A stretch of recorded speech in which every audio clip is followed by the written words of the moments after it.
I hope you do well. Loopy, and welcome to this live stream all of Loopy tips. First of all, hi, how you doing? I haven't done a stream, and we're going to do a couple of things, and I'll show you a couple of things. I've got so much to you, and I've got a couple of announcements as well. So, first of all, just to get things out of the way, this live stream is sponsored, and it's sponsored by friends over at DistroKid. And basically, if you are a musician and you've got music out there and you want to actually put it out there in the world, you need a distributor. You need someone who can actually put it out to all the big platforms, and DistroKid is one of those people, and we've teamed up with them, and what you can do is you can actually send your music to them, you keep your rights and everything else, and they push it out to all the online stores and streaming sites around the world, and they do that for one price per year. Now that one price that differs, but the base price is $19.99, so you can have unlimited number of tracks for basically $20 a year on things like Apple Music, Spotify, Amazon Music, Deezer, TikTok, Instagram Stories, which is really, really handy when you're promoting your stuff. You can actually link your own music to it, which is really cool. Now, they have a couple of tiers, which are basically for whether you're just a musician or if you're maybe a musician in multiple bands or you're a label. So have a look at the link that's on the screen. It's also in the description box below if you're looking on YouTube and also Facebook. And hi to everyone in those worlds. So, yeah, how we doing? Excuse the big speaker. I've been doing some recording, and that'll become clear in a minute. But we've got a couple of things to show you tonight, and it's there's a couple of things I want to basically show that we've taken a while to get ready. Now, I haven't actually put anything on YouTube for about 2 weeks now, apart from one video, one short video. And the reason for that is because I've been actually building something which I'm very proud of, and I want to actually share with you guys. So, first of all, on this side over here, you'll see that my screen, I'm not full screen. And the reason for that is because over here is the chat. Wallace, good evening. How are you? Okay? Nice to see you there. So if you're on YouTube or Facebook, it doesn't matter. You guys can talk to each other. And what that means is basically you can actually talk in the chat there. I've been speaking to Wallace actually past week.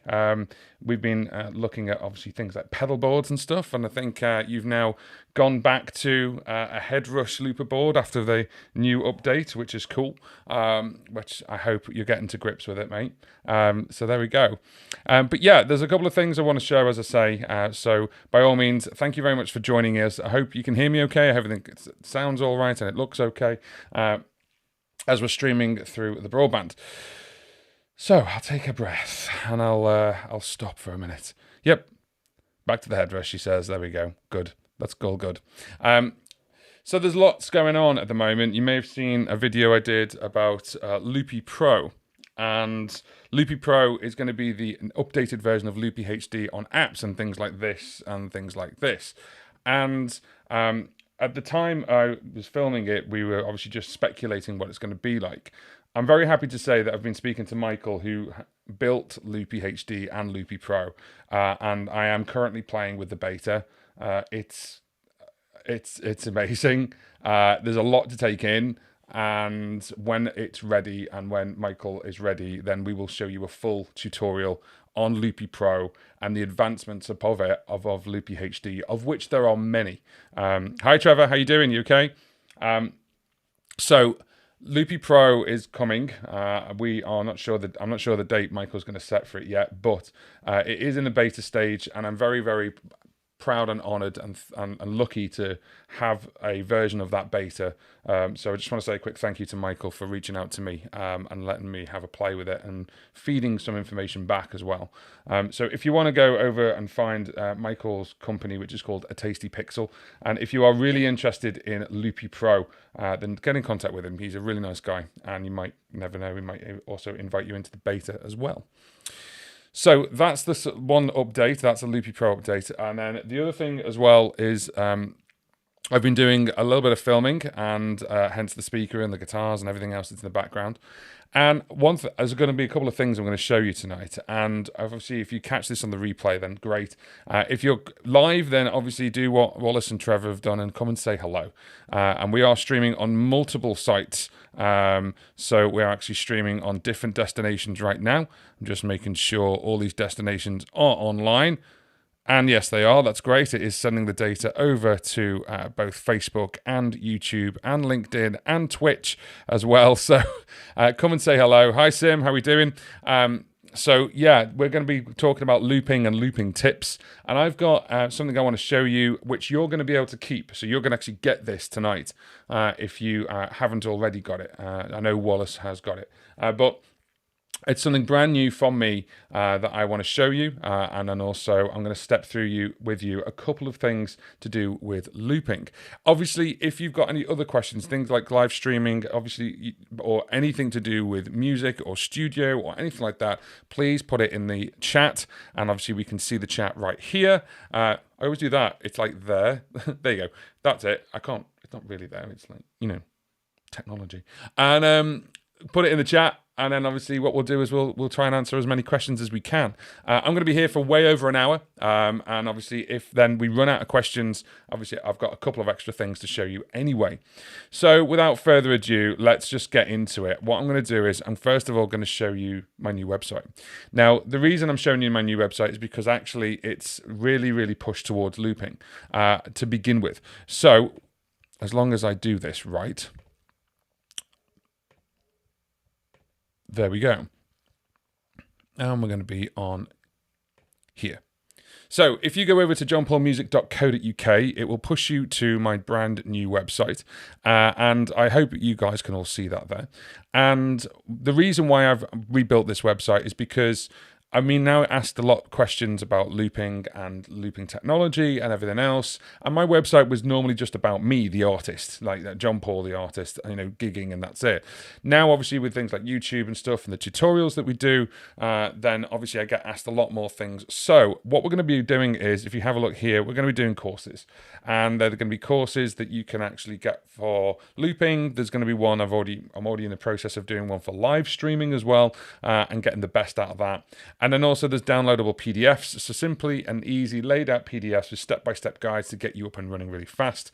And then there's going to be more content, and there's going to be exclusive content as well. So on this website, we're going to be able to actually create a community. So if we scroll down, just a little bit bump about me. Hi, I'm JP. And below that is our sort of creme de la creme at the moment. So if you're not familiar with it, we actually have a series which is called How Do You Loop?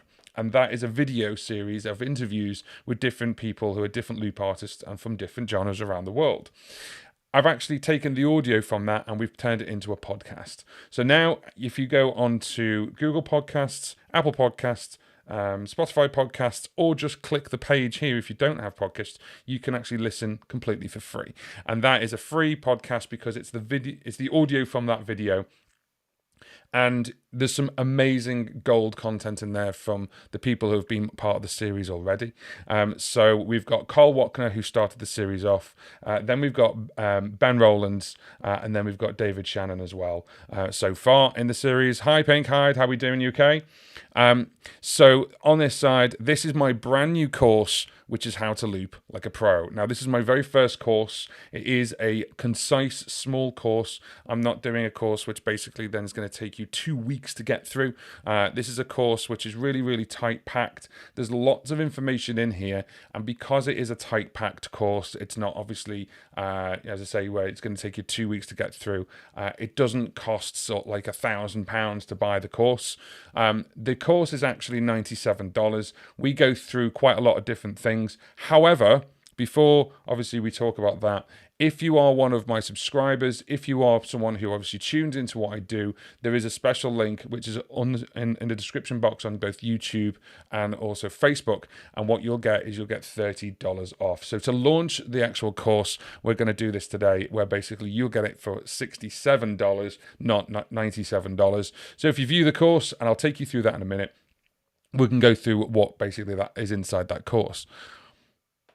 Look, there's a baby. Hi, how we doing? You okay? So just so you're aware, obviously on the chat, we've got both Facebook and we've also got YouTube as well. I'm a baby. Cool. Fantastic. You type very well for a small child. Right at the very bottom of my website, I want you to sign up. And the reason I want you to sign up because what I want to do is I want to build a community for people who are loop artists and people who want some help. So sign up for free and you'll get access to basically this looping tips PDF that you get to keep. Now, I'm actually going to go through that PDF tonight and I'm going to show you what's actually in it. But then you're going to be able to keep it. So if you just go to johnpaulmusic.co.uk and then what you can do is you can scroll right to the bottom and click that and for free and then you just put your email address in so I can send you the PDF and you get sent straight away. So what I'm going to do is I'm just going to basically kill this bit for the moment. Let's just do that. Hi. So let's just go into one other thing. There we go. Oy. Right, cool. So, how are we doing? Great, there we go, cool. So what I want to show you is a couple of different looping tips. And before we get going, we've sort of got going now, about 10 minutes in. I always let people know that this video or this live stream is sponsored. So it's actually sponsored by our friends over at DistroKid, who are a distribution company. Now, we've worked with DistroKid for way over a year now, and we've done some really cool things. We've even done videos exclusively on what they do. And they have a couple of different tiers, and those tiers are basically depending on what you want out of DistroKid. So what I'm going to do is I'm going to share that with you now. And let's just do that. There we go. Lots of clicks. So they have a tier which is $19.99, and that is one band or one artist. I'm very well, thank you, Pink. I've doing lots of different things. Thank you for asking. I hope you're well. And I've got lots of things to show you today. So DistroKid basically they have $19.99. You got unlimited uploads of songs. You can upload the lyrics. So if you see on things like Apple Music, you can play the lyrics and it's in time. They do that as well. You've got Spotify verified check marks. You've also got collect team earnings, and that's for one artist or one band. There we go. Then the next one up is Musicians Plus. This is $35.99 a year. This is for two artists or two band names. If imagine you're a solo artist, but you also play in a band, and then what you could do is you can actually split that, so then the earnings from one doesn't actually tier over to the other. And then you get a couple of extra things. So customizable label names. You can have your own label name on there. Customizable release dates. You can do pre-order dates, which is really, really cool. And then also you can do iTunes pricing as well. Collect the team earnings, and then two artists or bands. Then, if you're doing multiple things and you're the one who organizes it all, you can do the label, which is $79.99 a year, and you can save up to 40%. And you've got all the same things, but basically what you can do is you've got between 5 to 100 artists or bands. So if you are a label, you can use DistroKid as a label distributor to actually push all the stuff out there. And then what they can do, if you have a look at the top here, I'm actually logged in. You can do a thing called splits. And what splits does, let's say there's 5 of you, you can split the money 5 ways. It just goes to everyone else's PayPal, and you just sort it out dead easy. They all collect it and then split it. And that's per song or per album, and it's really useful. They also have a couple of things called goodies, where basically you've got things like how to promote yourself, or you've got enhance your music, things like spatial audio or lossless audio, things like that as well. So there's loads on there at the moment. And all I'd recommend is we've partnered up with DistroKid, and they've actually done this link to the bottom of the screen. It's also in the description box below, and that is basically going to give you 7% off whichever tier you pick. So they are sponsoring this live stream, so thank you very much to DistroKid for doing that for us. That helps me out. And obviously, if you click that link, it helps me out as well, and it keeps this alive so I can do more things on the platform, on multiple platforms. So let's go back over, and what we're going to do now is let's just bring over a new window, which is JP's Top Pro Looping Tips. So let's do that, and then let's do that. I hope you can all see that. It is big writing.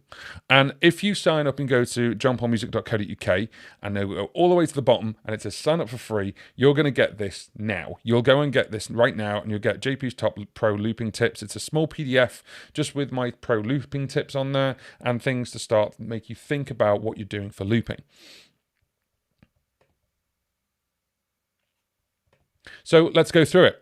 First of all is timing, and timing is the biggest one, and the tip on timing is basically practice your timing and think about how many bars and beats you need for your song. So for example, you may just want to put a rhythm section down and then play everything over the top, and that's it. But you may only need 1 bar for that, but you may want to record the chords. So if there's 4 chords and you've got 1 chord per bar, you might need to do the rhythm section 4 more times. That's on a 1-phrase looper. Also on a 2-phrase or a multi-phrase looper, you could just record 1 bar rhythm and then 4 bars of chords. So you've got to think about that. You've got to think about what you're using, whether you're using a pedal or you're using an app or you're using a tabletop looper, and that's really, really important. Now, the next one is if your looper has a rhythm section, use it. Why not? I mean, it's got things like metronomes. They've got, like, for example, the RC ranges, and even the cheap one that I did a review on, the circle looper, the Donna circle looper, that has a whole rhythm section on board. And it's a really great tool to start using with you're just getting used to the timings of how you loop. Really, really useful, when you get used to basically doing that. And it helps you. It really helps you. Some loopers will even have a counting, so they'll give you a 1, 2, 3, 4 before you start doing it. And then if your looper has none of these, then you can basically make at least a 1 bar before you hit the record, and this will help you get into the groove. So what I mean by this is, let's just say that the rhythm's going, you've got a rhythm section going, and then what I would start doing is, if I play guitar, so what I'd start doing is I'd start strumming with 1, 2, 3, 4, and then I would record. That really helps you because you're already starting to strum. I wouldn't just go straight into it because you might fumble or you might stop. And this is something that's obviously really there to help you. Tip number 2, read the manual. Excuse me. What do I mean by this? Well, when you get a new loop pedal, you don't want to hear it, but basically you get it's a new toy. You unwrap it, you go, cool, wicked. You got the manual right there. Gone. It's on the side, or you've thrown it out the window. And the idea is basically that you need to understand where things are on your looper. It's even worse, and I've said it there in the second one, it's an educational moment, and it's worse if you're already into looping, because you're at risk of thinking, well, this must just work like the other one. We've got a lot of questions about the RC5 and the RC500 from people who've had things like the RC3 and the RC30. Going, well, why isn't it doing this? And it's because the assumption is it's meant to be the same. And it's not. The RC500 is a completely different kettle of fish to the RC30. It's a monster, actually, in comparison. So it works very differently. So this is why you need to actually go outside and go and find the manual found out the window and go and get it. Now, the other thing as well is, and this is just depending on which company, some companies have a basic manual in the box to reduce on paper, and then they have a bigger manual online. Certainly with the Boss range now, that's what they do. They have a getting started guide almost. And then the full-blown, everything you can do with MIDI and everything you can do with every single patch is downloadable online. Now, they call them reference guides, and they also have another name for another one as well. And it's really useful to download it. Headrush just duplicate theirs. For example, it's just the same manual because there's basically, it's a little bit thicker. But what I would say is go and manual, and then go and get, if there is an advanced manual, go and get that as well, because that will help you figure out what is going on with the loop pedal you've got or the app that you've got. And if you download an app and it says, do you want to go through the tutorial? Do it. Go through a tutorial, because then that way you might find something new that you didn't even know was there. It could really, really help with your performance.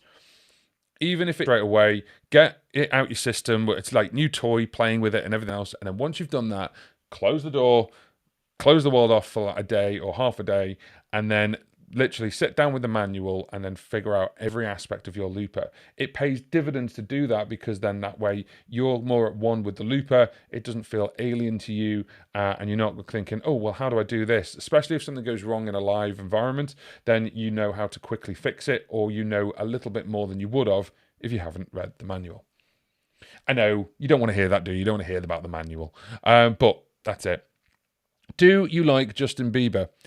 Yeah, I don't mind some of his songs. He does a lot of collaborations now, I've noticed, which is cool, because obviously there's a lot of different genres. So yeah, so don't mind. Absolutely fine. Next one, plan your loops. So tip number 3 is plan your loops. What do I mean by this? Think about the song you're going to perform or loop, and then how many loops is going to be within that song. How long will it take you to get all those loops up and running? And you don't have to loop everything right at the beginning. There's so many YouTube videos out there at the moment. I'm just doing this for a minute. I'm just going to stop this for a minute. There are so many YouTube videos of people going, this is the Gorillaz cover, this is another cover, this is that cover. And they are looping everything. It's about 3.5 minutes. They haven't even sung the first verse yet.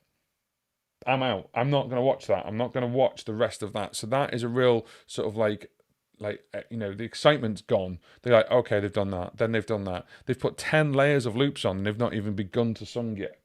So what I would suggest you do is basically plan your loops out. So let's go back to this. What I mean by that is basically then how long you don't have to loop absolutely everything at first. And in fact, it's more entertaining to reveal the loops over the course of the song. So what you could do is, so as long as it obviously doesn't sort of like take away the essence of the song, what you could do is you could then start stripping it back and get a piece of paper and a pen, write everything down of how many loops you have for that song, start pulling them apart, split them up. Do I need every single one of them? So for example, there's a song of one of mine, and by the end of the song, you hear 4 harmonies. But for the first chorus, I just looped 1 harmony. Then the next chorus, that harmony's in, I bring it back, and then I loop a second one. As opposed to looping 4 times, I only do 1 at a time. So then it's less amount of time that people are sitting there going, oh, he's adding harmonies. But by the end of the actual song, when you get to the very end of it, the 4 harmonies are all rocking, they're all there together because you've built it up over the course of the song, as opposed to going back, build everything up, then take it all away again, then start singing, and then bring it back. Because the audience already know what that's going to sound like because you've not introduced anything brand new. So the last bit there is try and become streamlined in the choice of your loops, or think if you can loop different parts like a vocal and guitar loop at the same time. It'll just make it quicker. So instead of going with a guitar, can you do that while making hi-hat noises with your mouth? Or can you do it where you've got if you're doing a drum beat, can you go to boom, boom? Can you do that, which just speeds up the process? So it's getting more confident with your looping, but also getting confident with the loops themselves. How are we doing, by the way? Is everything okay? Hope you're all listening to this, and I hope you're taking notes yourself. But you don't have to take notes. What you can do is you can actually get this yourself. All you need to do is go to johnpaulmusic.co.uk, which is my website, my brand new website that I've redesigned.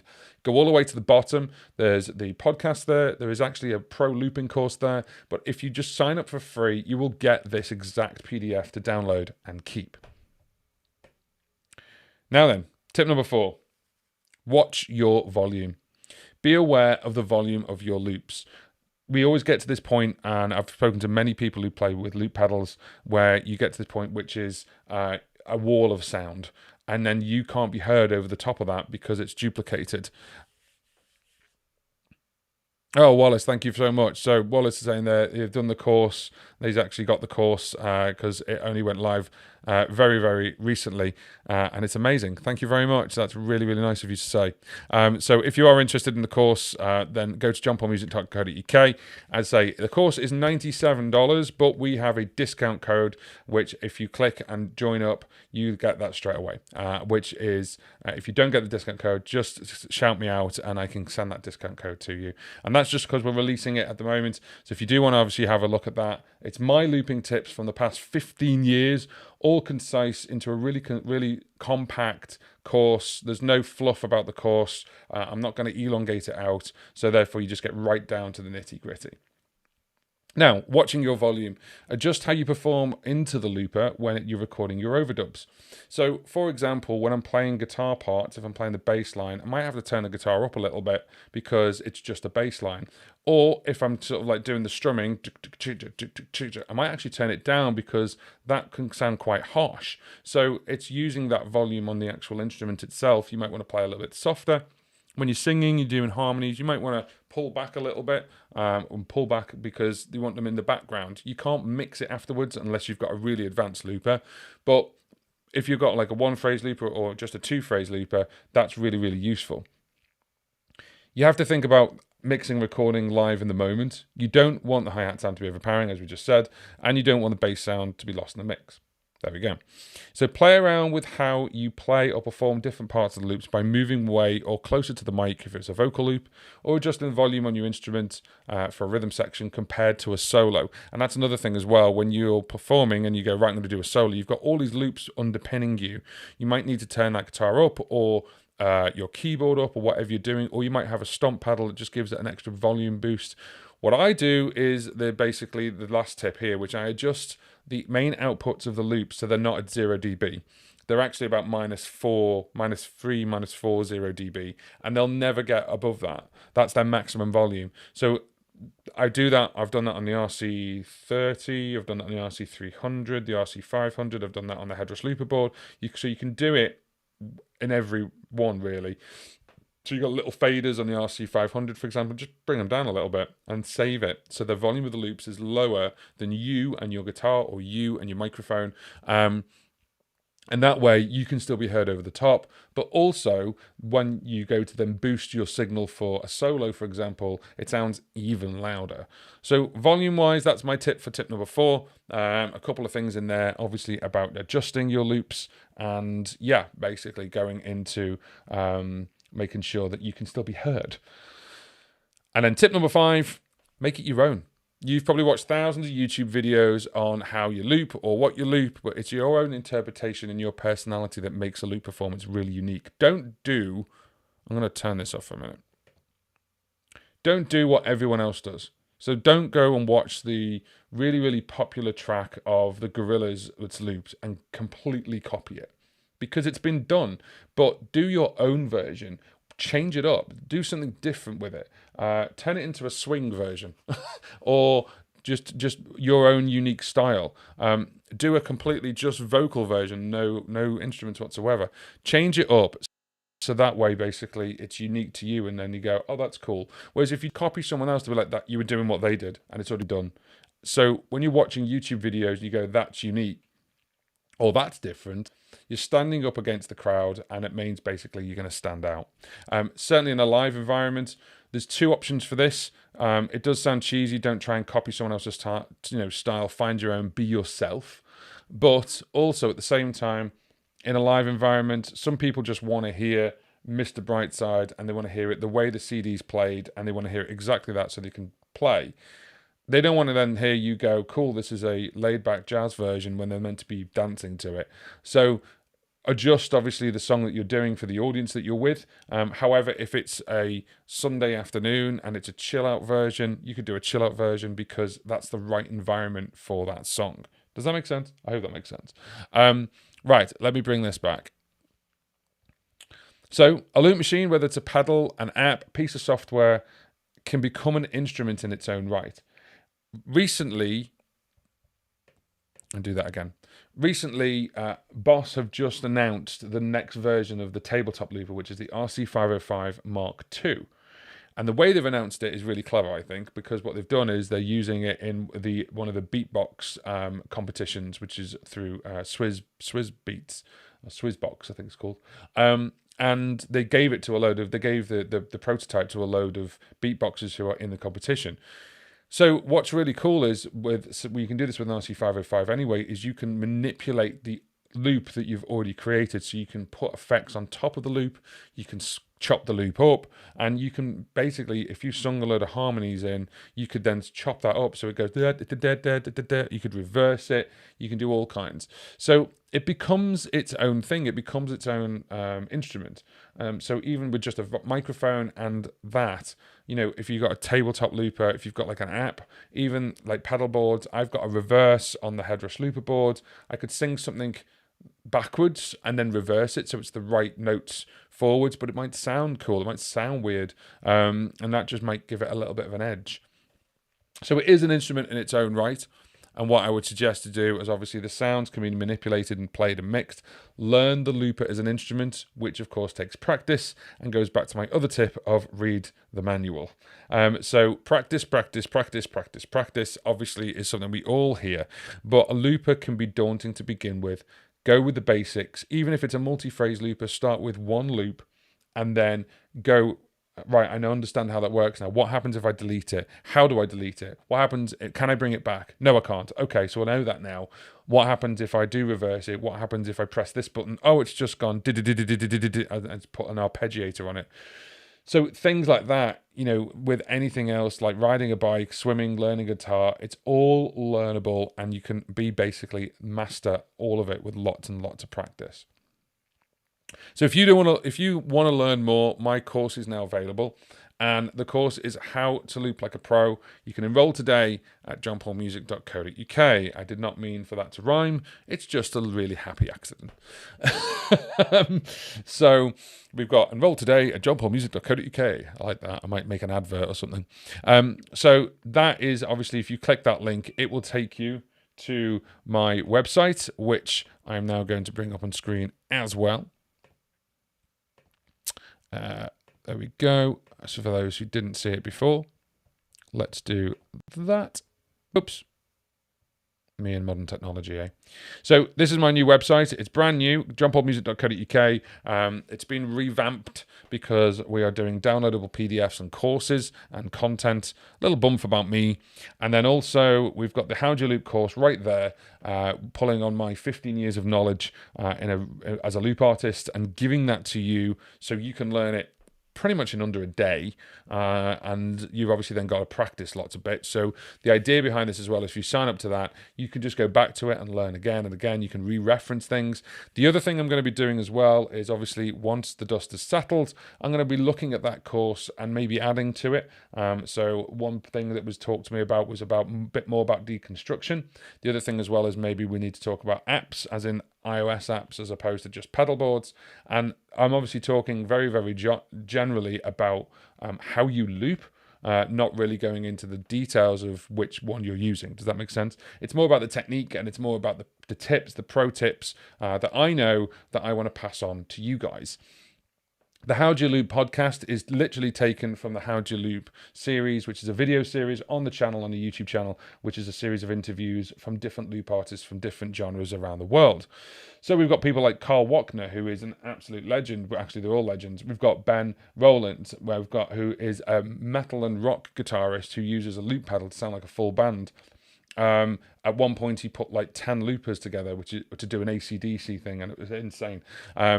So we talk about that and why he did that, and how he did that, and what his rig was, and he had like keyboard organ pedal boards at one point, which is cool.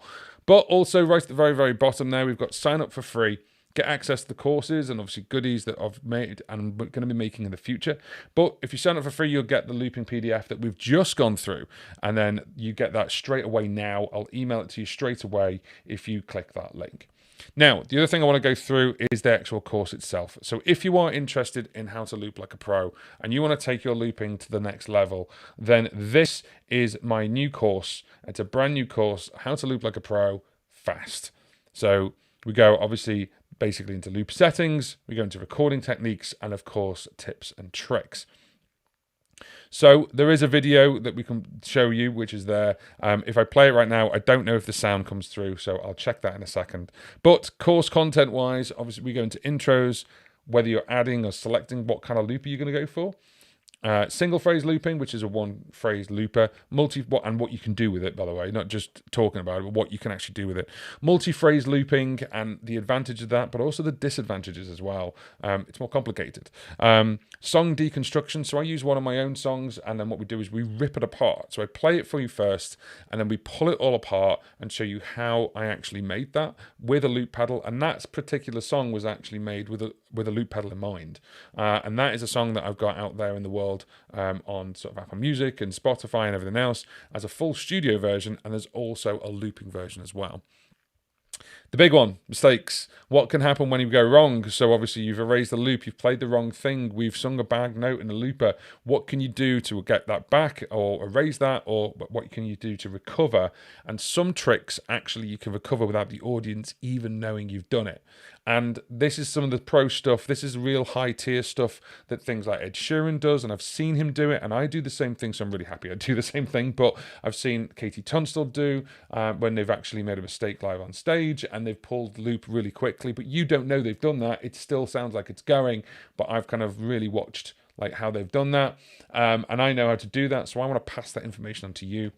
And also my own tips and tricks. And also there's a couple of other things as well. So you can start looping like a pro now.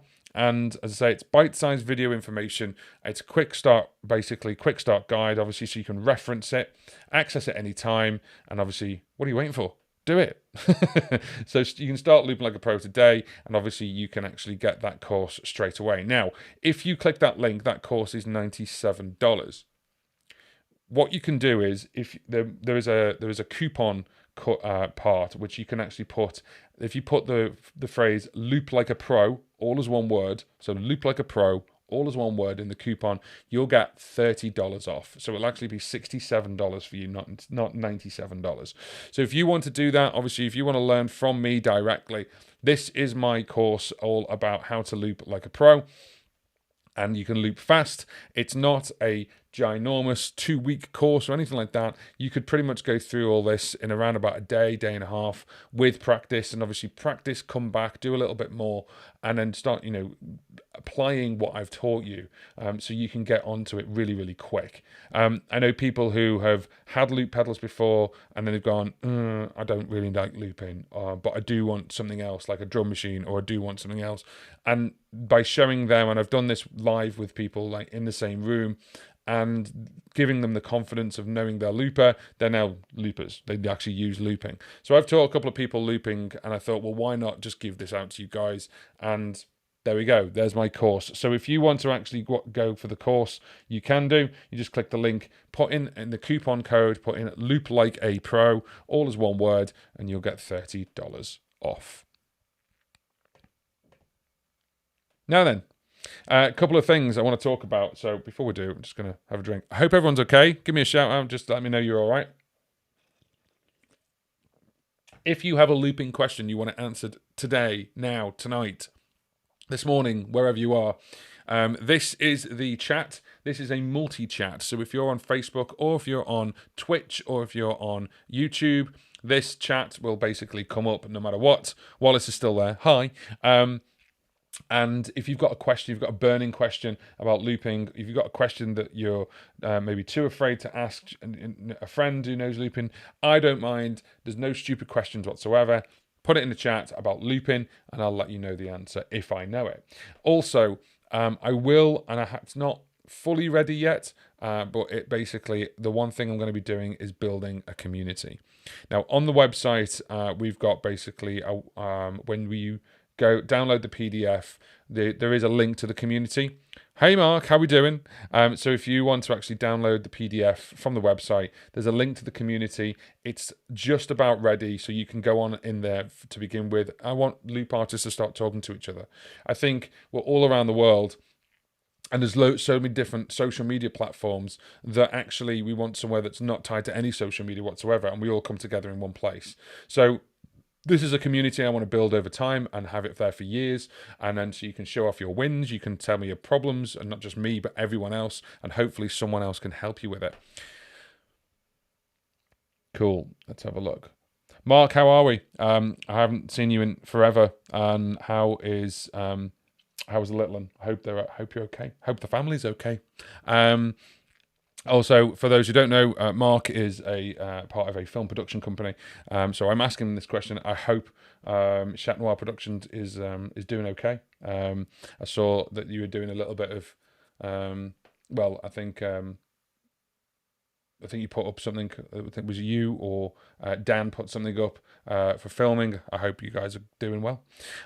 Wallace, would love to know about doing loop mashups and keeping people on the dance floor. Right, okay, cool. So there's two things I've instantly thought of for this, and it's basically around about timing. So if you think about Maroon 5, moves like Jagger, and then you think of another dance song like Daft Punk, or something else like that. So something that is of a similar tempo. You could create the beat. So you could create a kick drum, a snare, a hi-hat. You could whatever if you're not beatboxing, or you could just literally. By the way, I don't consider myself to be a beatboxer. I just make stupid noises with my mouth. However, if you can't do that all in one go, you've got a loop pedal. So start with boom, boom, boom, boom, boom, boom, and then you got boom, boom, boom, boom, boom, boom, and then go, and it all just adds on. It's 3 layers, done. So if you've got a beat, like if you think of a 4/4 beat, look at 1, 2, 3, 4. That's your kick drum right there. Nice and simple, no syncopation. Just 1, 2, 3, 4. Moves like Jagger, moves like Jagger, and then you've got one more time. So those 2 songs have different chords, they have different structure, and you could still mash them together. The way you could mash them together is you could actually then if you've got that on loop number 1, so your beat is on loop number 1, you're chugging away beat. On loop number 2, you could then start putting down maybe the bass line for moves like Jagger, like maybe the chorus or something. And then you put harmonies on, you start singing that song, and then what you do is you don't stop the loop at all. You take that away, but you don't delete it. What you do is, I know Wallace has got the same looper as me, which is the Headrush looper board, so you've got 4 loops to play with.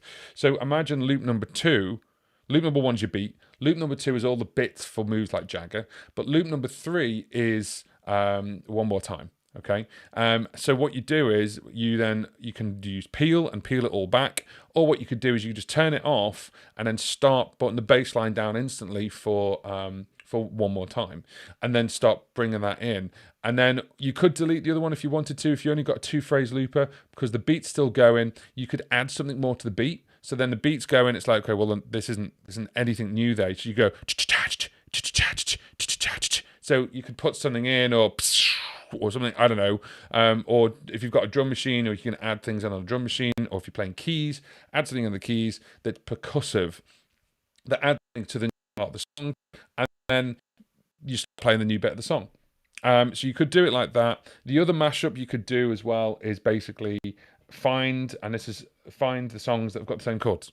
So there is a great song, and I don't know if anyone's seen it, and there's a song which is called the 4-Chord Song, and it is an Australian comedy trio who basically take the 4 chords from lots of popular songs and they literally mash it together to the point where you're not singing any one song in particular. There's only singing like 8 bars of each song, and they move on and on and on and on. I've done that looping because it literally was C, G, A minor, F. So it's everything from Journey right through to Eagle-Eyed Cherry and everything in between. So I've actually played that song because I've learnt it, but I've learnt it as the mashup. I've not learnt it as the individual songs. I know some of those songs anyway, but then I've learnt it as the mashup itself.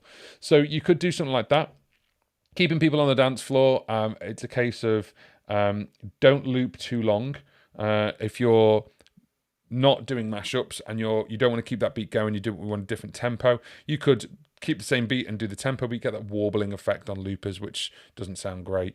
Or you could have it where if you've got different memories, you could literally just switch up to a memory. Maybe you've got something pre-recorded. Now, not everyone wants to do pre-recorded stuff. I certainly don't. I want to create it live in the moment. But if you don't want a 4-minute gap between songs while you're building up another loop, don't put everything in first. So you could just create a very quick beat, and then you could actually, when I do Superstition, for example, I'm actually doing that with my mouth. I'm actually singing, and then I'm not playing it on the guitar. You could if obviously you know the notes, but it's that quick that I'm just going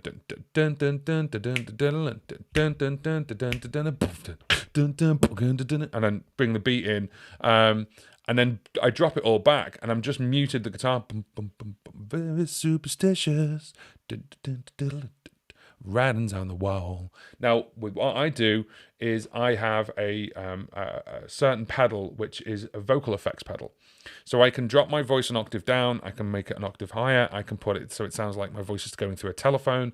So using things like that to your advantage adds dynamics to your looper. Certainly if everything's vocals, you want something that's a little bit dynamic. If you're pitching your voice down, it's not just pitching it. You need to change the formant of your voice as well to make it either sound a little bit bassy, or you might want to make it sound a little bit tinny. And the same the other way up. So if you're an octave higher to make it sound like a choir boy or a female orientated voice, then changing the formant of that voice as well helps, because it sounds a little bit more natural. Sort of. And then also what you can do is certainly with the effects processor I've got, you can either have your normal voice 0, or you could have a bleed of it coming through as well. So you've almost got 2 voices there. Harmonies wise, I use a harmonizer, so it's the same pedal, which is the TC Helicon Voice Live Play Acoustic, and that has lots of different things, and it has lots of different effects for the guitar, but I don't really use the effects on the guitar. Pierce, how are we? You okay? Lovely to see you on the channel. Hope we're doing well. So I have loads of different effects for the vocals, but I don't really have that many effects for the guitar because I want to keep it simple. If I'm going to do a bass line, I'm much quicker at actually going boom, boom, boom, boom, boom, boom, boom, boom, boom, and then putting that an octave down than actually playing it. Some people are very, very proficient on a guitar. I'm mainly a chords kind of guy. And then I've got 2 guitars, one's in DAD-GAD, one's in normal tuning. So it depends on what I'm playing. I play things like Ed Sheeran's like covers, and well, I play loads of different covers. But like if for looping, one of the covers, "Shape of You," I actually mash that with 2 other songs. So I mash that with No Diggity, and that's real fun because I can then put the telephone voice on. And just do that and just put that through, which is cool. And then I also mash it with Ed Sheeran's other song called Don't. So I mash those 3 songs together. So it's verse 1, chorus, verse 1, verse 1, chorus of Shape of You, verse 1, chorus of Don't, then go back to Shape of You, chorus, then break everything. The breakdown is No Diggity. So then you've basically just got dun dun. What is it? Dun dun dun dun dun dun. Dun, dun, dun, dun, dun, dun, dun. And then you go, no digging it, like to bang it up, yeah, no digging it, like to bang it up, yeah, no digging it. And it works. It kind of just fits. It's not those actual chords for No Diggity, it's completely different, but it kind of slots in and it works quite well. So try and find songs that fit together. Good advice, as I do Shape of You already. Yeah, cool. So have a look at Shape of You and Don't and mash them 2 together. I've actually got a video on that. I did a video performance on the channel with that, and also with No Diggity as well. I can do it all vocal, even without the guitar. I just add the guitar in for a little bit of fullness and playing the chords, and I play that in DAD-GAD. It's just easier for me. So there's loads of options there. Certainly if you're doing mashups, if you're someone who plays a lot of covers and you're playing party gigs or weddings, you need to think about the set. You need to think about the rise and the fall, as one of my friends called it. So the rise and the fall is basically you want, obviously, if you need it to calm down a bit and then you need to go back up again, you don't want to give them everything all at once. You don't play all the hits and then just left with the sad songs at the end on a Friday night. You want it to be like right up there on the end of it, and they're like, yay, more, and you need it basically so they're dancing away. And then, you will always have a slightly slower, but you can sing along tune. Don't forget the audience. The audience are there to watch you. That's fine. And if you're playing your own stuff and it's a sit-down gig and they've paid to sit down and watch you and you can hear a pin drop, you play your stuff. Absolutely. That is what you're doing. That is your craft. And I totally get that. I've done gigs like that. I've played gigs where you're playing on stage and the audience are 12 feet away because the stage is so big. So the connection there is a bit difficult. You can't even see them anyway because of the lights. I've played gigs in the corner where I'm in a pub and I've actually had that entire pub rocking. I've had, that pub just like arms on shoulders at the end of the night, singing away like this. I have 2 or 3 go-to songs. And one of the main ones for the end is Tom Petty, Free Fallin', because everyone wants to go, get on free. Loads of people play things like Hey Jude at the end because it's like it's a swayer, what I like to call a swayer, where it's you can sway to it or you can sing along or hug your mate with it. So end of the night, if the gone, if they're enjoying themselves, let's put it that way, then you can do that. You can do that really well. And yeah, piece of paper and a pen, write down all the songs that you've got, start pulling out the best ones and put them at the end. Then you've got, and then scratch them out, get another piece of paper pen, go, right, they're the end ones. If you've got 2 45-minute sets, or 3 45-minute sets, or 3 half-an-hour sets, with a loop paddle, it takes a bit longer. So you can just, with a guitar or with a band, you go 1, 2, 3, 4, you're in, and that's it, you're playing. With a loop paddle, you've got to build it up initially for the first minute, for maybe 30 seconds to a minute. Try and not be like, again, back to the thing where I said on before, don't spend 4 minutes building a song up and you haven't even sung the first verse. People are like, yeah, cool. I did that in the early days of looping, and it was so boring for them. I was like, yeah, this is cool. It was boring for them that they started singing the first verse or the chorus. I can't remember. Started singing the chorus before I was ready. I was like, oh, it's not ready yet. And it was a big lesson for me. It was a big learn, because it's like you just get on with it. You need to get on with playing the song. So introduce the loop, put a very basic loop down, start playing, and then introduce the bits that are from that song later on. And then that way they go, oh, it's cool, he's played that bit. As opposed to, oh, you've played everything, you've took it away, and now you've got nothing left to give. You've got nothing extra to show them. So, yeah, I'm going to stop for a second because my mouth is dry. Let's see what we've got here. Good idea, shape of you already, great advice. Piers, dead sneaky, spotting when a lyric goes over a different chord sequence from the original. That's cool. So, I hope you're still with us, Piers, because that's really, really cool. Time to vocal, the shorter the better. Yeah, absolutely, that definitely.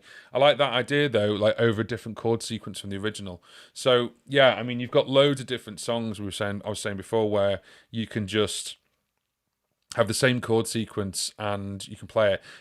After this live stream, go and have a look at the 4-chord song. It's made by this Australian trio, and I'm racking my brains. The Axes of Awesome, that's what they're called. Go and look at the 4-chord song, Wallace, because that'll be really cool for you. You could elongate that out just to keep it going. So you instead of just playing like 8 bars and moving on to the next song, you could have an entire set which doesn't stop. And then by the end of it, you're like, yeah, you'll be knackered, but you could do it. And then basically that way, it's actually the 4-chord song. And it's real simple, because you could just add and take away bits and bobs as you need to. And it's 4 chords all the way through. You know, it's things like twist and shout, and then la la la la bumba. You know, save tonight, 4 chords all the way through. Noggin, I just record the guitar for the first verse while singing it. Cool. And then using that recording for the solo, I never build a loop. Ah, okay, cool. So you're playing the guitar, and so with that, obviously you're doing something that I do very differently. My vocal mic is open all the time. So you just got your guitar going through the looper. Is that right? Is that what you're saying? And then you're recording just the guitar whilst you're singing through a normal microphone. And then you've got that bass there, so you can turn it off. And then when you get back to what you're going to play, that plays in. I bet that surprises a couple of people, because they're probably not expecting it. You're probably not down as they don't think it's like you're a loop artist. You're using the looper to your advantage of more than one level. I like that. I really like that. It's cool. What was the band called again? The band is called Axis. So AXIS of Awesome. So Axis of Awesome. Piers, there's plenty of ways to harmonize that any tune. Yeah, there is. Often the distinctive chords really, really matter if you're singing, but sing that song. But if you're dropping a chorus or a hook into another song, it doesn't matter that much. No, it doesn't. You're right. That's it. Thank you, Darren. Amazing. Yeah, the Axes of Awesome. 4-chord song. And they did an update to it as well. They did. I watched the original, and I think they've done a newer version of it a couple of years ago. It is old now. It is an old thing. And some people, when you play it, they'll be like, that's Axes of Awesome. It's got a bit of a cult following. I played it at a bar, and it was like, and you could just see the guy go, he's played Axes of Awesome. So like he's going, and I got through all of them because I've kind of memorized it in that way. I can't play it any other way now. So yeah. That's a great option. But what you could do is you could literally take a piece of paper and a pen, or an iPad or whatever, watch the song and write down every song they're referring to. Now, some of them, they have different chord sequences for the verse that only like matching chorus or matching a lot of the song. So 4 chords. So you would have to then play the different chords if you're elongating it out. Let's have a look. Here's common meter. Common meter is fun too. Once you spot it, one song of the tune of another fun is fun. Yeah, it is. And it is one of those. That's the thing about that 4 chord song with the Axis of Awesome. I think that's really cool. I like that idea. But yeah, depending on how many sets you've got, also as well. Wallace was asking about.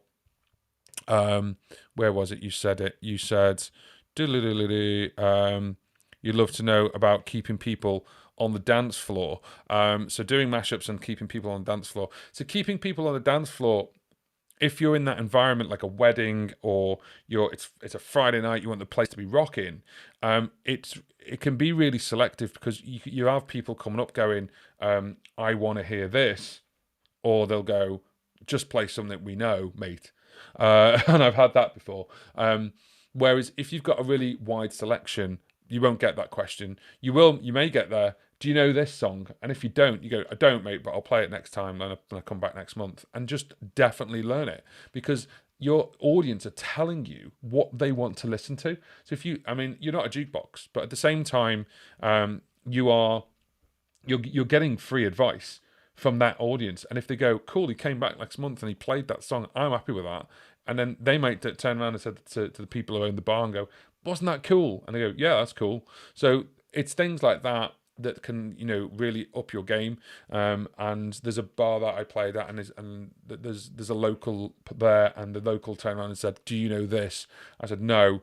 But then I played there next time and I dropped it in. And then they came up to me afterwards like, thanks for playing that. That was really nice. So they remembered, and it's things that, they're not everyone's completely wasted on a Friday night. They were actually really happy with it. And they want to sit and watch there for entertainment.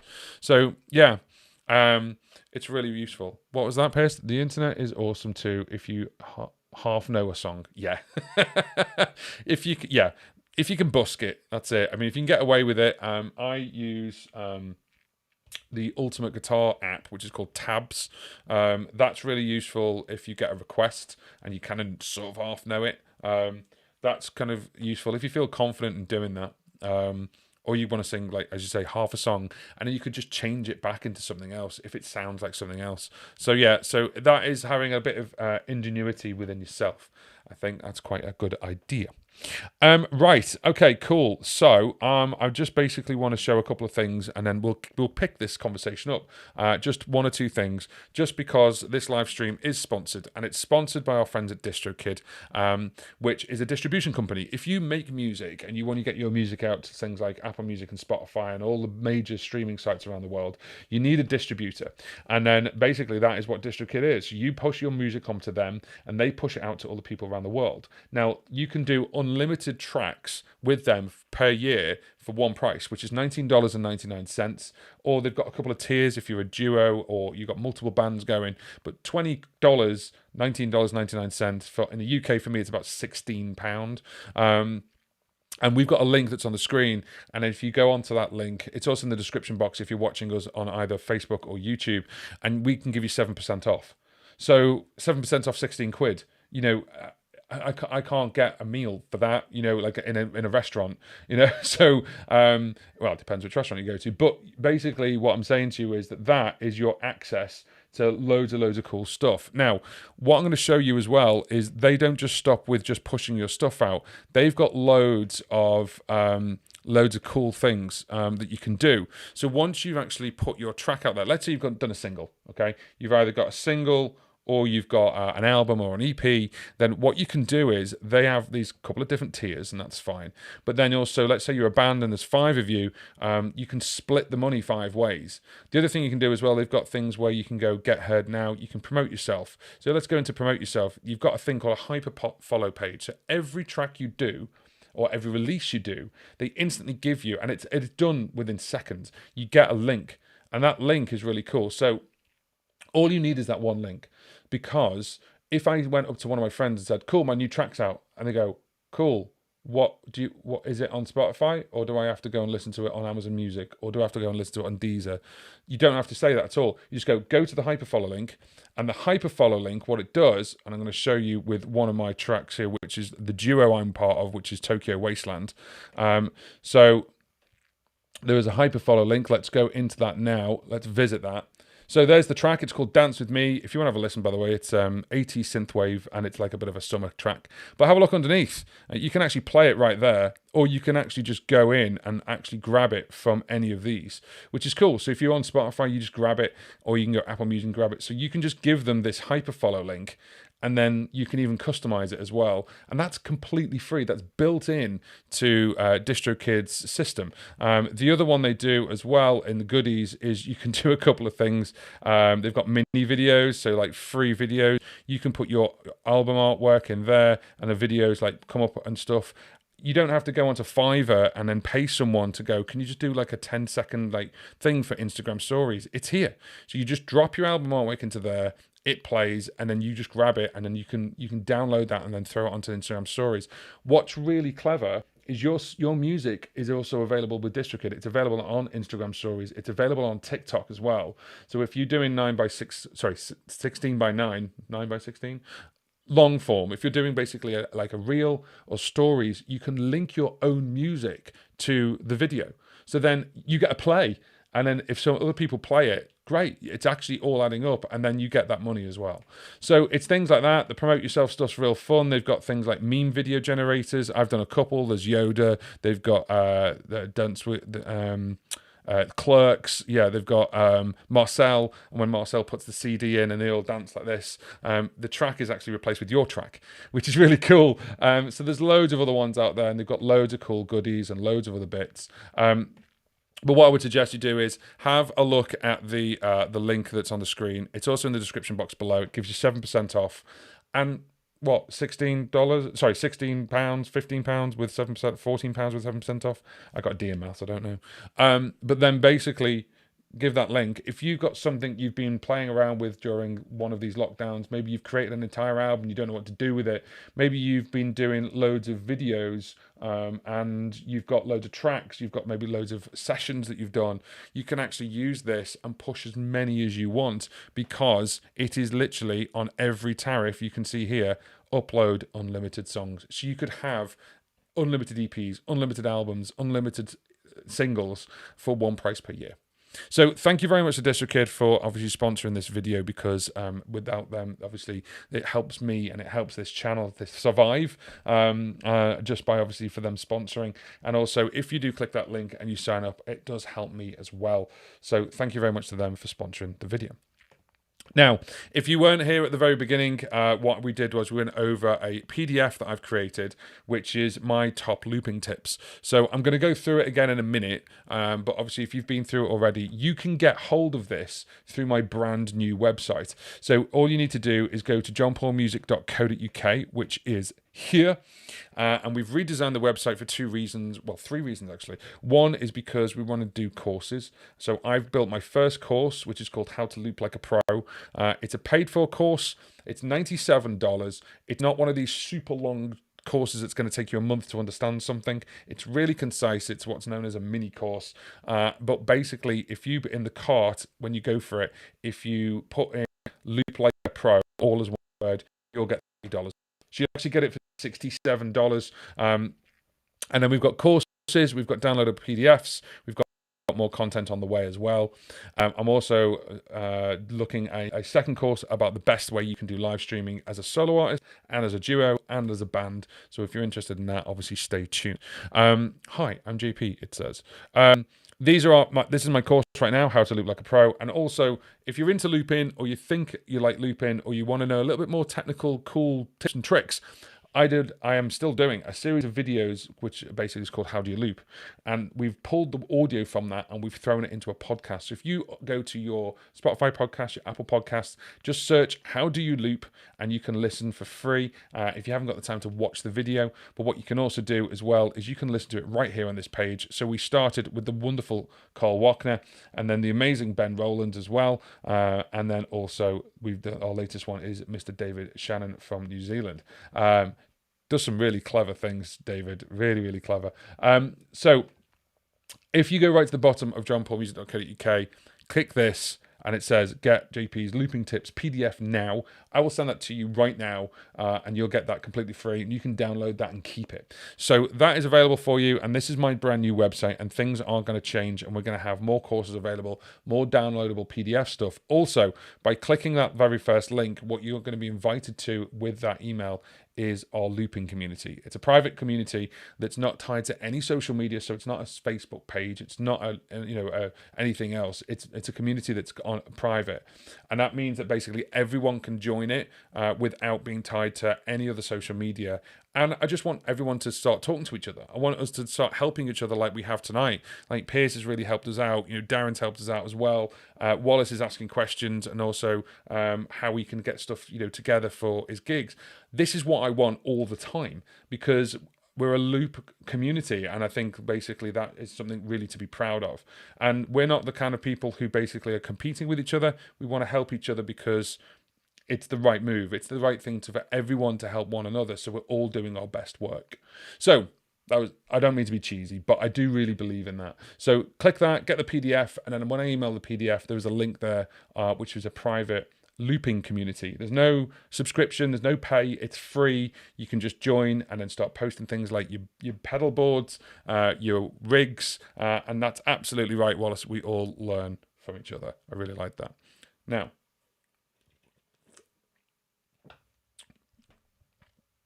let me just turn that off. Go. Cool. I've never heard that before, Piers. That's brilliant. So, on a company singer here, don't have to worry about the chords too much. Okay. I like that. What you've just put at the top there. As a friend puts it, nobody ever owns just one CD. I'm going to rob that for the rest of my life. I love that. I think that's great. Nobody owns just one CD. You own a collection. So, let's have a collection of loop artists who do. And the thing is with looping, this is the thing. Loads of people use it completely differently. You do get the Ed Sheeran singer-songwriter style, and that is quite predominant. But you also get things like the beatboxer style. I know someone who loops cello, who loops harp, and all different things too. I did too. Yeah, yeah. I'm robbing that. That's cool. I like that one. Cool. So what I'm going to do now is I'm going to show you. Let's just stop that for 1 second. There we go. I'm also finding out that I'm one of those people that when I click things, I say what I'm doing. So let's show you this. Cool. So this is JP's top pro looping tips, and you're going to get this PDF if you go to my website and just go right to the bottom and click it. You'll get this. You can download it tonight or this morning, wherever you are. So the first one is timing, and that sounds obvious, but it's also thinking about the song structure. So if you've got a song that's 4 bars, 4 chords, for example, but you've got a multi-phrase looper, you might only need to put 1 bar of rhythm down, but you might need to put 4 chords down, obviously, for the song. We've talked about song structure and also about changing the chords. So for Wallace there, even if you just had a 2-phrase looper or 1-phrase looper, you could put a beat down, you could overdub at the top. You'd have to really think about it and put everything you need for the overdub, and then you could take that away, undo, and then record something new with the beat still going. So you could do things like that. Obviously, if your looper has a rhythm section, use it. If you're not fun with like timing and you're not happy with sort of like pushing buttons, or your hands aren't free or your feet aren't free because you're also pushing a distortion pedal, use a loop pedal rhythm section. Even the cheap Donna circle looper that I did a video review on has a rhythm section. So get used to it, because then obviously it gets you used to timing. Piers, I have lots of fun with drones and evolving them by grabbing snippets of what I'm singing to complicate the track. That's really cool. I like that idea. That's cool. So as you're singing, you're grabbing the little bit of that's cool. Just found your channel. So glad. Just starting to learn to loop. Grand, fantastic. So, Mark, go to johnpaulmusic.co.uk. Hang on. I'll go through these in a minute. There. johnpaulmusic.co.uk. Go right to the very, very bottom and then just click the link. Get this PDF. Come and get this PDF. This PDF is going to help you. And then join the community because we want everyone to start joining. So, some loopers even have accounting, and that's really useful. I prefer to have some kind of rhythm going a couple of bars before I hit the record. And that is useful because I start doing like the sort of guitar strum thing as a rhythm section. And that sits you in your groove. If you just hit it and go and straight away, you may hesitate, you may speed up and slow down in between the loop. Whereas if you've got even a click, I don't like metronomes. Metronomes are boring, and they go click, click, click, click, click, click. Whereas if you've got a playing in the background, it's got a bit more of a groove to it. It's got a bit more of syncopation, and you'll get into it a bit more. So obviously, if you've got things like a rhythm section, use it. And of course, if you've got a counting, that's really useful as well. Now, tip number 2 for any looper, whether it's an app, whether it's a tabletop looper, whether it's a floor pedal looper, read the manual. You don't want to hear it when you get a new looper. You just want to throw the manual out the window and you just want to unwrap it and just play with it, plug in. Oh, cool, that works. Oh, why isn't that doing what I want it to do? Oh, hang on a minute. What? Hang on, why? And you get frustrated with it because even if you've had a previous looper and you get the new one, it's got a whole new set of features on, but it looks very similar and it doesn't do what you want it to do. So I'm getting a lot of questions at the moment around about the RC500, and a lot of those people have got previously had Boss pedals, and it's because it is so dramatically different. It looks like just an upgraded RC30. It's not. It's really, really different, and it's got lots of things it can do, but people go, why isn't it doing this? And I say, well, because it's not that. It's not the other thing. So I am pleading with you, read the manual. Now, it does get worse if you know a couple of loopers because your brain is already set in its ways for things. When I moved over from the RC300 to the headrest looper board, I kind of had to unlearn myself because it was that different. Let's have a look. So, put so many layers on one drone that my RC500 started complaining. Brilliant. That's what we like. Yeah, push it to the limit. That's what we want. It is unlimited looping, but 32-bit. I'm sure at some point it's going to go busy or I can't do this now. It depends how many layers you're going to put on. How many layers did you get to, Pierce? I'm just curious. Can you remember? Now, even if it wasn't straight away and you get on with plugging your stuff in and having a bash and everything else, that's cool. But then with the new looper, but then take the time to get the manual, shut the world out for half a day and read it, because there could be tips in there in the manual that you didn't even realize. I said this earlier on that some manuals are like quick start guides now because they don't want to produce so much paper. Wasn't counting, I was singing. Okay, fair enough.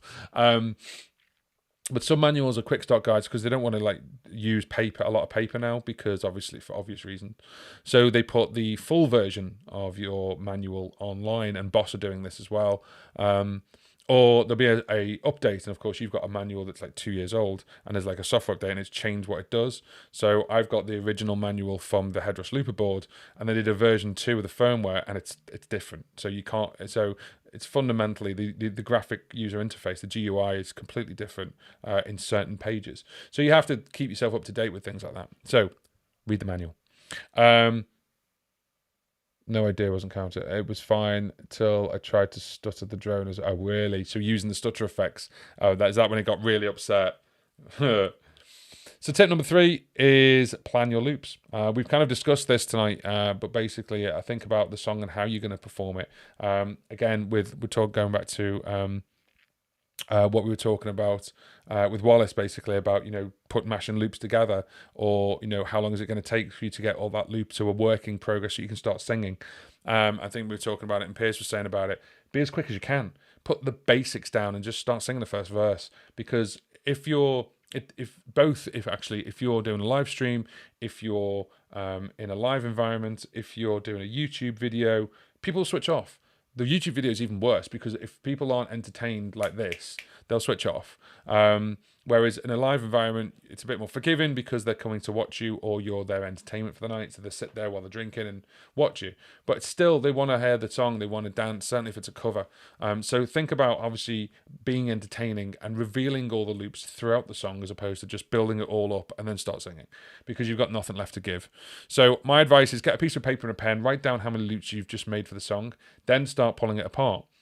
If you're doing like there's a 6-part trumpet section, and I go, and then you got the harmony of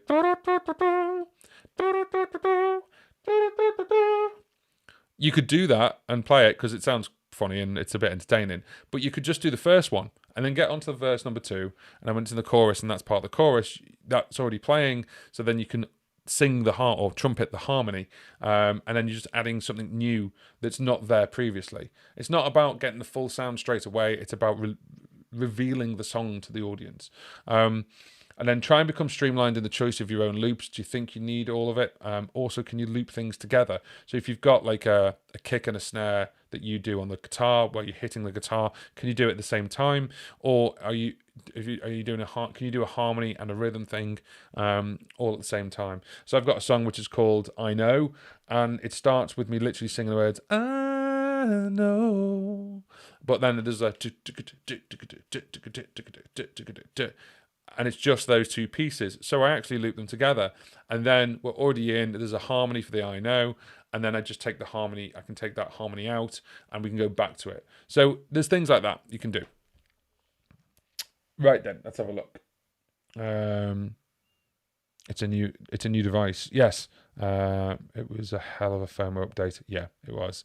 It was also recording while I was stuttering. That made it really unhappy according to the status screen. It kept going though. Oh, as long as it kept going, there's nothing worse by having like sort of like 20, 30 loops and then the whole thing just goes silent.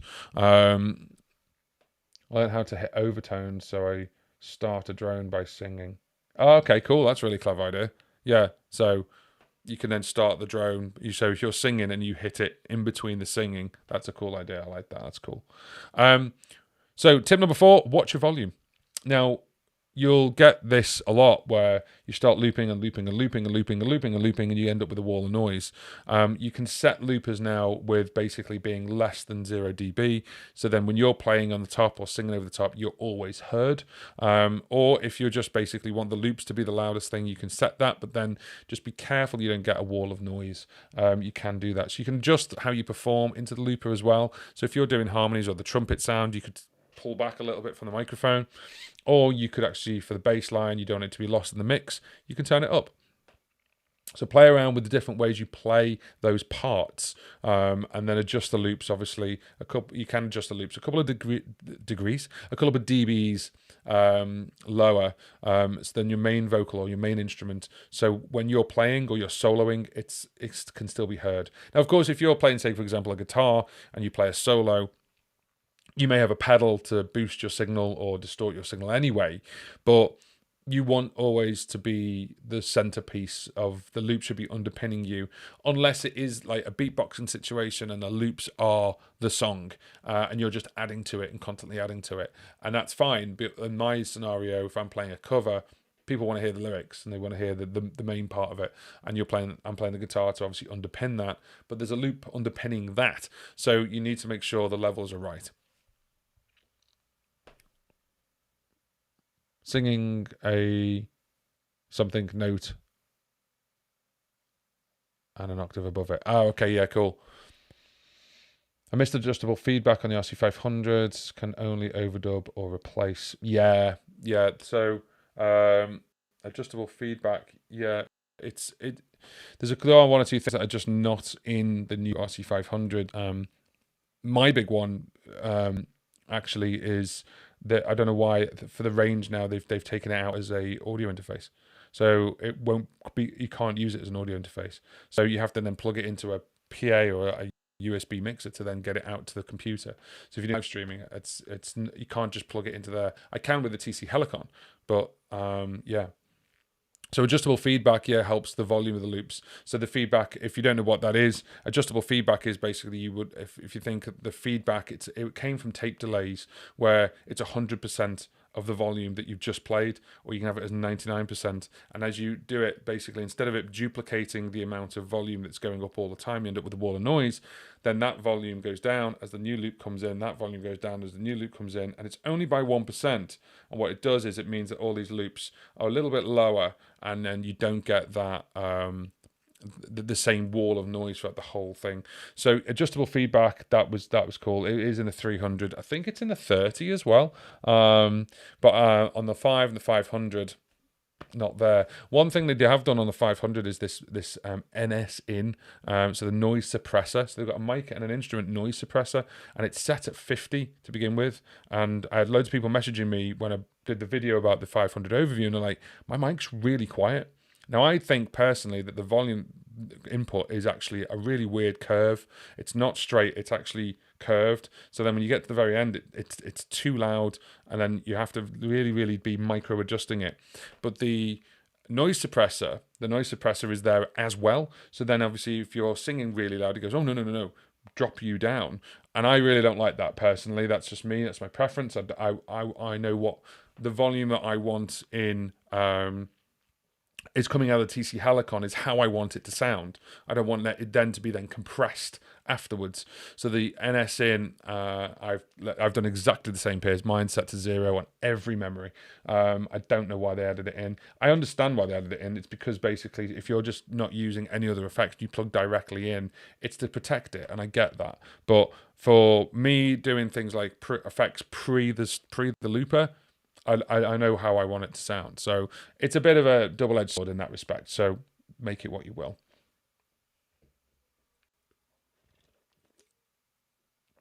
Let's have a look at this. Mine set to 0. Mic gain got pot sounds like it's, yeah, it is linear. I agree with you. It's a shame really, because I think they missed a trick there. It should have been just a scale, like a mixer. A mixer's like up, down, and that's it. The weird thing is the track volumes are like that. So I don't understand why they didn't do that on the mic input. Anyway, who am I to make a loop pedal? So tip number 5, make it your own. You may have watched thousands of YouTube videos on how to loop or what to loop, but it's your interpretation and personality that makes the loop performance unique to you. There are some loop people out there who stand out like a sore thumb, and they stand out in a positive way because of the way they do looping. Like the people I've interviewed on How Do You Loop, Ben, Carl, David, they loop in a specific style, and it's their style. It's something they've developed over time, and you get used to the way that is. And Carl's a very good example of that, because he is super quick when he comes to building his loops, really quick. But he's super confident with his equipment because he knows his tone really well, and he's someone who knows. Like when he moved over to the head rush, he did say, he had to lock himself away and figure out how the head rush worked. And to his credit, that's worked out really well for him, because now he's super hot on it. So I get that. I totally get that. But making things your own, and having a cool loop performance, it sounds cheesy. Don't copy someone else's style. So you'll see loads of different people looping videos. As soon as like Ed Sheeran brought out Bad Habits, there was loads of people like doing loop videos. There's a couple of cool ones I've never seen before, and I was like, oh, that's cool. I like the way they've done that. But then it's like, is it a copy of the CD? CD. How old am I? 41 years old. Talking about the CD. Is it a copy of the stream, the actual tune itself, or is it actually their own version? And then also, do you want it to be their own version, or do you want it to be sounding exactly like the studio recording? Because it's going to get harder if that's what you want. A loop machine, whether it's a pedal, an app, or a piece of software, is an instrument in its own right.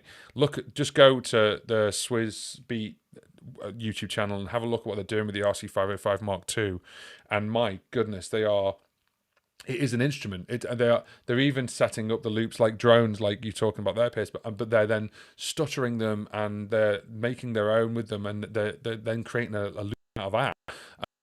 It's really cool what they're doing with them now. There's loads of different artists that are emerging who they don't even play an instrument. Their vocals are their instrument, and without the things like the 505 or the 505 Mark II, things like, or the 50 or the 202, without them manipulating the sound, like Sorrow is one of them. Is it Toynbee? Toynbee is another one. These guys are just pushing the envelope of what's possible with the loop pedal, and they're starting going, and then they've recorded something in. They go, and they're playing it. They're going, and it's really clever stuff. So they're playing it almost like a keyboard, but then also manipulating the loop as well. I'd recommend, if you're into looping, even if you don't like that kind of genre, still go and watch stuff like that because it's really, really cool. And that leads me on to my last one, which is practice, practice, practice, practice, practice. It is daunting when you get a loop pedal, and it is really, really like riding the bike. There is a light bulb moment where you go, I feel like I've got this. So it is cool, and it is all learnable, and it can be mastered with lots of practice. Now, if you want to master it a little bit further, you can learn through my course, which is How to Loop Like a Pro. And then I said before, this rhymes, and I didn't mean it for it to rhyme, which was enroll today at johnpaulmusic.co.uk. So you can have a look at that. It is $97, but what you can also do is if you put Loop Like a Pro, all one word, in the coupon checkout, you get it for $67. And we're doing that obviously because the course is launched. It's launched this weekend, and Wallace has already done the course, which I'm very, very happy with, and he's very happy with the course. So it is concise. It's a mini course. It's not a course that's not like going to take you 2 whole weeks to learn something. It's all about technique. It's not about a specific pedal. It's more about what you're using and how you're using it, not the actual pedal itself. So there are different things in there. So there's different. The one thing that I haven't had time to sort of film, but I might add in, because I can add in stuff with it as well, and it wouldn't cost you any more because it would just be an extra chapter that I add in, is apps and looping with apps specifically. But it has been focused around pedals, but you can take those skills and apply it to any loop pedal. That was kind of the idea, that it wasn't specific to any looper, and I hope that kind of comes across as well. Let's have a look at this. Have you seen Andre Lafossi? Yes, it is. The creation on that is very clever. Very, very clever. And it's really well been, it's been thought out, and it's probably not the first take. Probably did that all day until he got it right. And lots of practice on that. Really good. Really cool with looking at all instrumental as well. Yeah, Wallace, that's your homework for tonight. Go and have a look at Andre. It is really good. It is timing, and it is all about timing, and it's about, whether it's syncopation or it's straight timing, it all comes back to it. Now there's a chapter in the course, and we do talk about getting your very first loop down, and it is about timing. And if you mess that first loop up, it's going to mess up the whole song. So getting that down it's the foundation, and it's crucial to make sure that that's right. Definitely agree with you, gentlemen. So it is definitely down to timing. So there we go. So that is basically that. Now, if you want that PDF and you want to download that PDF, you can do. You can just basically go to my website, which is johnpaulmusic.co.uk, which looks like this. And when you go, there you go, it looks like this. And when you go all the way to the bottom, there it says get JP's looping tips PDF now, and then when you get that, you also get an invite into my personal looping community. It's not tied to any social media whatsoever. It's only brand new, so therefore I really want people to join the community and start talking to one another. Show me your pedal boards, show me what apps you use, show me your wins, show me your tips, your tricks, and show everyone else your tips and tricks, because or show me your problems, what you're stuck on, and then we can, as a community, like help each other to basically get over that hurdle. So thank you very much for obviously coming over to the live stream. And if you're looking on Facebook or you're looking on YouTube, this will be available as a replay as well.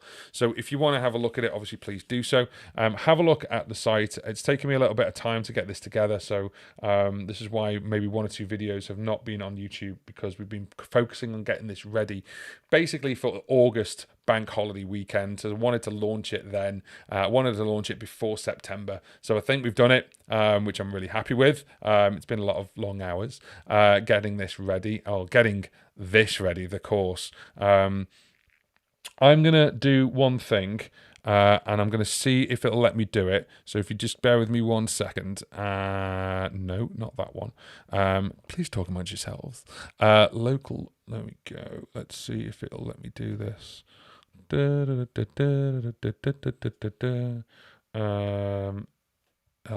There we go.